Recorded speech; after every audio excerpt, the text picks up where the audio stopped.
Good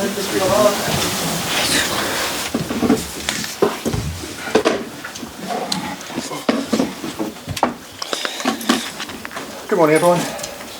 Quick run through. We'll do a live section first, then it's at 10:30 tonight and 12:30 for Wednesday. Cameras already at the back? Cameras all good at the back. We'll kick off with Jeremy from Sky. Hi, Mikel. Hi.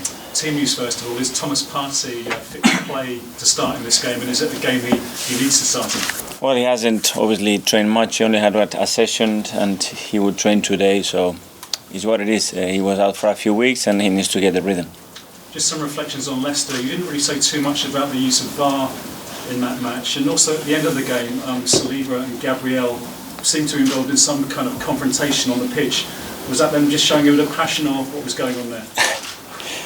Yeah, they are a happy marriage. They love playing with each other, but they are really demanding with each other, which is good, and everything is fine. And the use of VAR at Leicester, anything to add on that?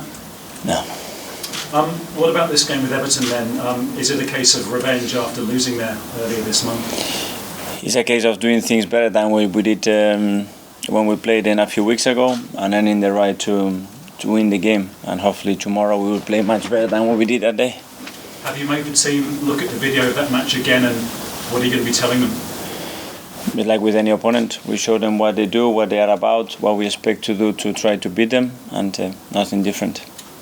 Your record against Sean Dyche is quite modest. You played him 6 times and only won 1, and your teams have only scored 2 goals. What would you say about your meetings? Now we have to improve. If you win this game, you go to 60 points after 25 games. Only 2 previous Arsenal teams in the Premier League era have done that. That's some achievement, isn't it? If we do it, yes, but that means nothing because we're still another 14 games to play, and it's still a long run. Thank you. Thank you. Alison from the Premier League. Hi, Mikel. Hi. Your teams have been quite consistent of late. They've almost picked themselves, and that consistency is really good. But obviously now you've had players coming in like Trossard and doing a really good job. Is it becoming more difficult to know what your best team is now?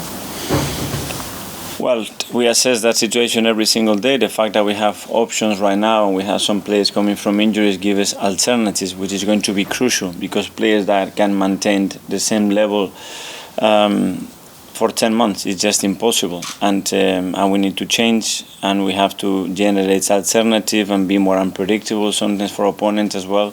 And we have those options now. In terms of preparation for this game, is it a bit easier, obviously, that you faced Everton quite recently, but also the fact that they've got a new manager, so perhaps you don't have to analyse quite as many games? No, but obviously with Sean, it's quite clear what he's done and where the success that they had is coming from. And tomorrow they will prepare the game in a proper, similar way, I expect. But with every manager, it's the same. We have to look at certain matches, what they do, and try to get the right tactics to beat them, but as well the same mentality and expectation what we demand in the game. I've just got a more general question. I was speaking to your former manager David Moyes the other day, and he was saying how he misses some of the traditions from back in the day, like having a drink with the manager after the game, and obviously as a manager since you've come in, those traditions have gone. Are you kind of sad that you don't have that opportunity to sort of have that bonding with other managers? I haven't had that opportunity because since I joined after 2 or 3 months later we had COVID, and probably COVID was the catalyst of losing that tradition, which is a shame because I think it was something special and generates a certain bond with the manager, but sometimes maybe we can talk about it between us and get it back. Thank you. Thank you. Ian from Talksport. Hi, Mikel. You had that little blip, and now you've had 2 really good away wins, Villa and Leicester, you spoke about after the victory on Saturday.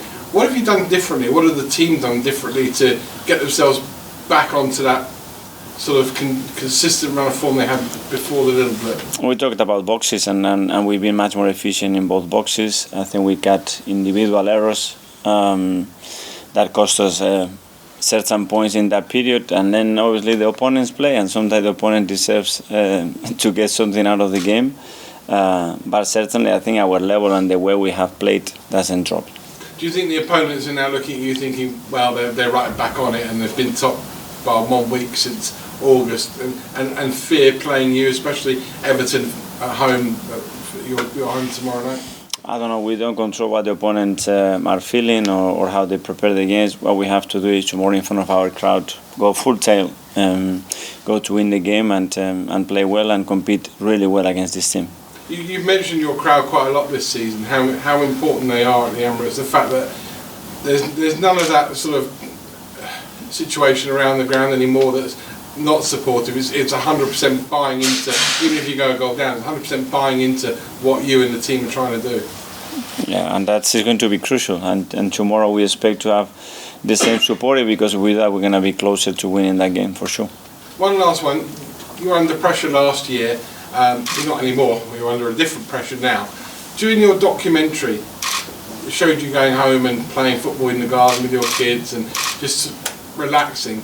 How much is that a help for you, the fact that when you go home you've got something that you can completely switch off and take the pressure away from you like that? Well, you can have difficulties in your job and challenges, which we do, especially when you lose, but when you are winning as well, because this job is so demanding. But you cannot destroy your life because of that. And your family, your friends, your loved ones, the people around you, doesn't deserve to affect their lives in such a negative way because you don't win a football match. So that balance, I think, in my case, was critical. But you need some help to someone paint that picture in front of you, because sometimes when you are in that position, it's not easy to see. Mark from PA? Similar to that, really. Graham Potter mentioned you the other day. He's under a lot of pressure at the moment, but he said he used you as an example of giving a manager time. Do you empathise and sympathise with the situation he's going through at the moment? Absolutely, we are colleagues, and we all know the pressure, the demands, and the uncertainty that this industry has, and as well, because the fact is at the end that the ball has to go into that net, and there are many factors that sometimes prevent that you cannot control. So of course you empathize, and because you suffer, because you know how it is when you are going through those moments. He also revealed his family and himself have been targeted with death threats and things like that. Did that ever happen to you when you were going through your hard times? And that's just can't happen, can it? I prefer not to talk about that. And just finally, with the Gabriel and Saliba incident we saw on Saturday. Sorry? With what happened with Gabriel and Saliba at the end of the game, do you like your players to challenge each other, so it's not always that your voice is that they are challenging? Yeah, I don't want robots. I want players with feeling, with passion, that they demand each other, but then that they have that chemistry, and those two certainly have that chemistry on and off the field, and I love that even winning, and they wanted to still to do better. Art from the Athletic. Hi Mikel. Just on Bukayo, I know he probably gets understandably frustrated when he doesn't get the calls for fouls and stuff. I was wondering, have you had a conversation with him where he's maybe raised concerns, or if you've given him any advice on how to deal with those moments? Yeah, we talk about every situation in the game and every moment that has an impact on the team or individually for him, and he needs to cope with it. And you've mentioned, I guess, coming up with solutions for stuff like that before. I was wondering, I remember seeing a clip from when you were doing your badges, your coaching badges, and you were talking about when wingers receive the ball, you want them to come off the line. Is that one of those solutions? There are many solutions to different things. Okay, Tom? Hi, Mikel. Smith Rowe and Kiwior both played for the under-21s last night. Looked good. What did you kind of assess from their performances playing for you? Really good. Obviously, they needed some minutes, and at the moment they haven't had much exposure for different situations, Jakub and him, and it was great to see them on the field, because we're going to need them in the next couple of games. And speaking of players getting minutes, obviously with it being so competitive, there are some players that aren't. Is there, say, someone like Kieran Tierney who's not got too many minutes recently? Do you think that there's a pressure maybe in the summer that you could lose some of those players if they don't get the time? I don't know. I'm not thinking about it. I'm thinking about the best for the team, and obviously earn the players with the right to play minutes, which they all deserve, and we're going to try to do that in the next couple of games. Okay, we'll now move to 10:30 tonight.